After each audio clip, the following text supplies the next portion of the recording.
What is going on, guys? I'm Steve. Welcome back to the channel. Welcome back to another video. If it's your first time stopping by the channel, hit that subscribe button. Trust me, you won't regret it. If you're a returning subscriber, as always, guys, welcome back, and I do appreciate the support. What a difference a day makes, huh? I was about to do a story about this young man, pictured up here, 24-year-old Kenyon Dobie of Charlotte, North Carolina, because he was the victim that was stabbed by the CTA light rail. I mean, not CTA. The what's it called? Dart light rail out there in Charlotte. The transit thing by the illegal migrant, Mr. Salazano, last week, who's currently locked up. He's still recovering in the hospital. And the news did a story on this man, hailing him a hero yesterday. Well, today, more information has come out about his background, and now his efforts don't seem too heroic. And from being loved, now he's hated because more information has come out about his criminal past and some vile stuff he's done. And now it seems like, if you pay attention, the media is trying to attack his GoFundMe after posting it yesterday. Here's the story. You're watching Eyewitness News at 5 o'clock. Katz said that there was no way to physically keep a stabbing suspect from boarding the light rail, despite him being, quote, banned. Thanks for joining us. I'm Scott Wickersham. And I'm Erica Bryant. 5 days after the latest stabbing on the Blue Line, Katz has released 6 pages responding to our questions about that attack. We've gone over them the past hour. Katz confirming the train where the stabbing happened did not have security on board. By their calculations, they say it would take an extra 256 officers every day to make sure every train car has a security guard. All new at 5 today, the manager of a man that confronted Oscar Solorzano opened up to us about sharing a kitchen and working together. Channel 9's Hunter Signs is joining us now live in North Charlotte with his personal story. Hunter? Erica, I'm told that Kenyon Dobie would often use the light rail system and public transportation to get around town, and at times he would use it to get to and from work. Today, his boss told me his work colleagues can't wait to welcome him back. He's a very good person to have in your corner. It's hard for James Brokaw to find the adequate words to describe the kind of guy Kenyon Dobie is. What it do, big? Dobie, seen here in a TikTok while at work, is a prep cook under Brokaw at Old Mecklenburg Brewery in Lower South End. He's also the guy who police say was stabbed at random on the Blue Line last Friday. At last check, he's still in the hospital, and according to this GoFundMe page, he has a tube in his chest, draining blood from his lungs. It was definitely a shock. He had called me Friday night when it happened from the hospital. Dobie wanted to let Brokaw know why he wouldn't be at work. Brokaw says it shows the work ethic Dobie has. Brokaw says Dobie's family at OMB are offering their support, and they'll welcome him back with open arms after he recovers. They're just all proud of the noble act he did, standing up to protect others on the Blue Line that tragic night. To kind of step up and help somebody. Not a lot of people in this world do that, and we need more people like that to help each other, especially in this community. And James Brokaw is keeping in touch with Kenyon Dobie as he remains in the hospital trying to recover. He says that Dobie told him just yesterday that he has a few more tests with doctors and perhaps another x-ray, but he is hopeful that he will be discharged from the hospital sometime soon. We do have a link to his GoFundMe account on our website if you'd like to help him out.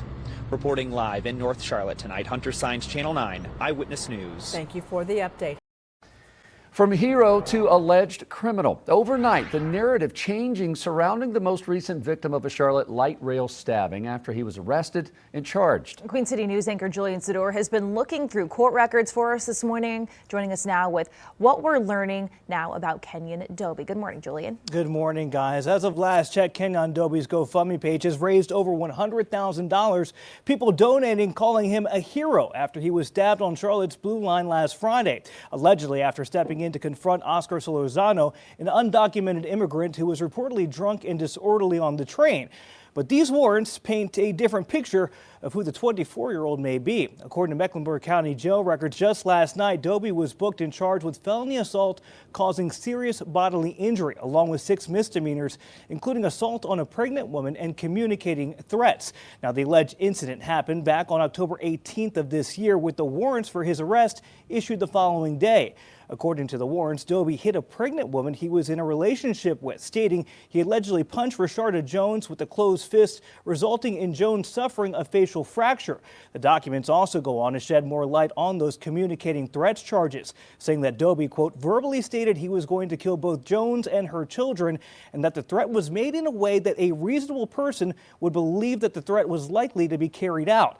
Now, based off of these documents, that would mean at the time of the attack, Doby was a wanted man. He's due in court for his initial appearance this morning. I should also note I reached out to GoFundMe about Doby's page regarding their vetting process and what their grounds for removal are if Doby is found guilty. Again, reading through the comments, as recently as 10 hours ago, people were calling him a true American hero. Interestingly enough, GoFundMe does have a donation protected button on the fundraiser, which when you click it brings up a pop-up that they will guarantee a full refund in the rare case that something is not right. Guys? All right, folks, damn. That's the story of this young man, Kenyon Doby. Yesterday, he was on the highest plateau. Now he's in the lowest valley after media coverage exposes him as an abuser of women. Now, my thing is this.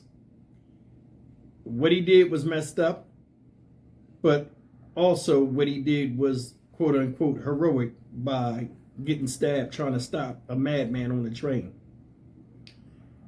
My thing is, the media, if you paid attention, they hyped him up, and then he got all that money, and then to clear themselves, they had to come right back and talk a little bit about how bad a guy he is now, and put up there, if you guys gave money, there's a button on there you can push if things ain't right to get your refund back for the GoFundMe.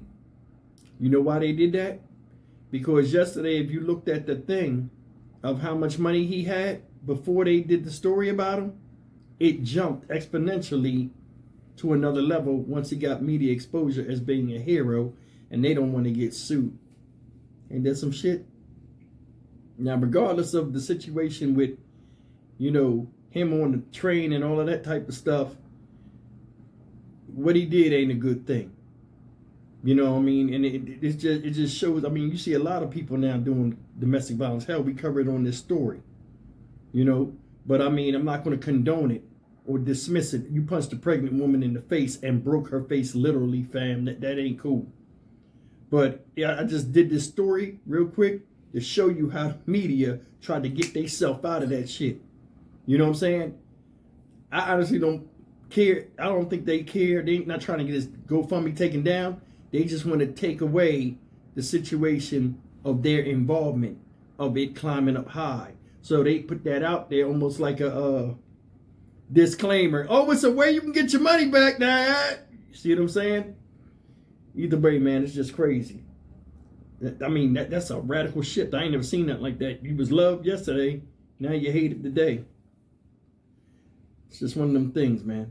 Stock Market Steve for the Dynamic Reason channel. As always, like, comment, share, and subscribe. I just got this hat from Amazon, so I put it on to see how it looked. It ain't cold in here in case anybody asks. I'll see you in the next video. Take care.